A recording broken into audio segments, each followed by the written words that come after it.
A2A Style says, Moats, you were a part of this team that had Tomlin games. I know I know teams lose on any given Sunday. I don't have receipts, but I'm sure he has had more losses to teams that we should beat more than anyone else with two great teams. My question is, in your time, did y'all take teams lightly? Be for real. Yeah, so you heard what I said.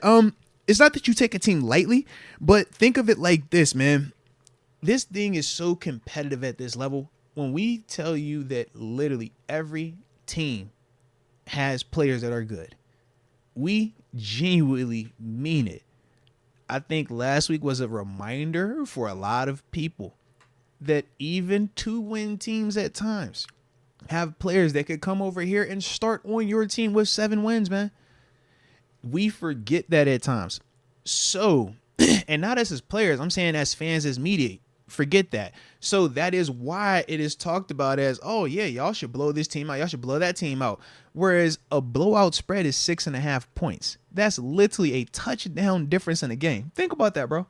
A touchdown difference. Not like college where you talking 3-4 score. We talking a touchdown difference is a massive spread in the National Football League.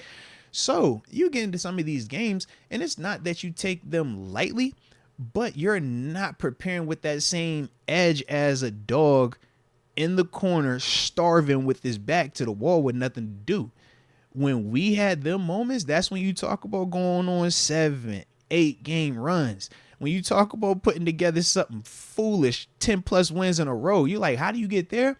Because at the time we have a choice. At the time you sitting at 500 or a game under 500 and everybody talking about, yo, we about to fire the coach and all these players, and all you saying to yourself is this, man, Coach T can't get fired on my watch, bro.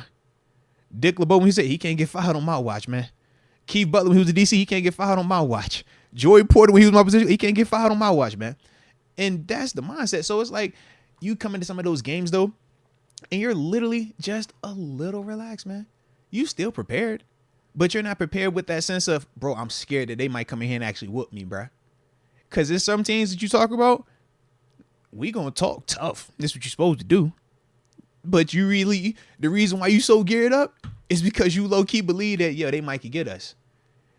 And that's the big difference, man. When you're preparing with that mindset, yo, they really could get us, you're going to be a lot more sharp or a lot more in tune to that little, when you might be like, Deke, man, it's late night, bro. I'm going to holler at you, man.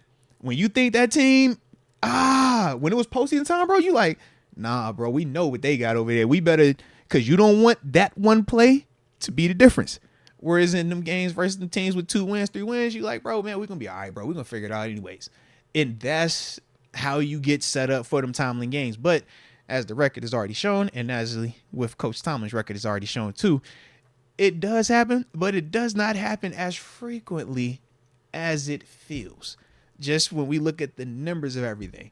But that is the big thing with it, though. It's not that you walk in and just say, yo, they suck. We're going to take them lightly. It's a gimme. This ain't college. You'd never think that.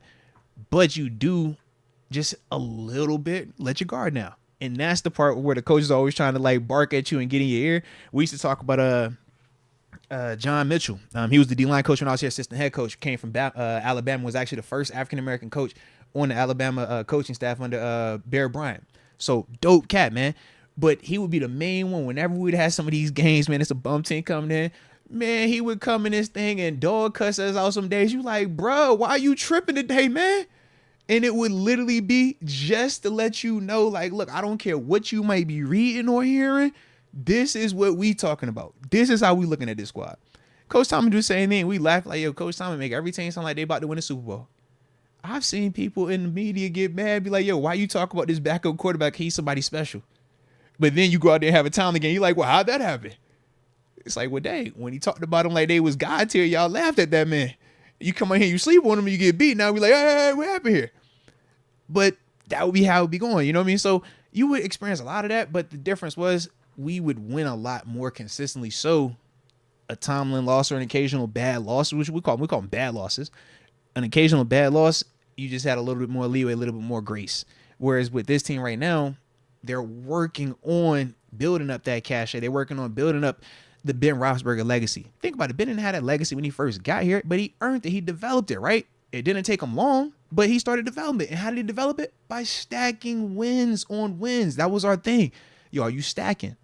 Anybody can win one game. We don't care about one game. You got to stack this stuff, bro. Stacking shit this year. That was literally, that's what we talked about. You're 4 quarters of football, right? Every quarter is a month. 4 games, bro. We stacking. I need 3 every month.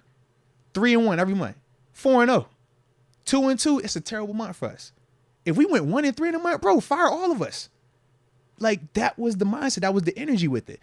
So when we talk about some of the stuff like we see right now, you're just like, man, you can't have this type of mentality, this type of energy when you haven't been able to at least accomplish the stuff that we were accomplishing, or even having the dudes on the squad that have accomplished stuff. It's like, shoot. Shouldn't have Think the about mentality it, bro. ever, yeah. really. But that's the human nature part. Yeah, you get human nature. Yeah. Could come into play. So that's my thing. I'm like, at least we was winning. So it's like, bro, you know, man, we over here every week like, bro, all right, we chasing this 1 seed. All right, we don't want to see this week. All right, they don't want to see this week. All right, we don't want to see this week. They don't want to see this. We fell to the 2nd seed. Dang. But like, that was the energy. Whereas right now, it doesn't always seem like that's the case. But different times too. And this is a transition. And I think we also have to understand that when I was here, it was peak Ben years. It's a different mindset when it's peak Ben, peak AB, peak L Bill. It's like, yo, we were trying to make the next run coming off of the Troys and, you know, that range. The Troys, the Hines, the Bettis is like, yo, this is the new. So now we're off of this, and it's like for Kenny and them, it's like, yo, this is your new chance to see. All we did was go to an AFC Championship. We never got to the Super Bowl. We never got back there. We got close. We knocked on the door a couple times. But for y'all, now this is y'all chance to see where y'all can go with it to create the legacy. But yeah, the human element is real though, bro. It is real.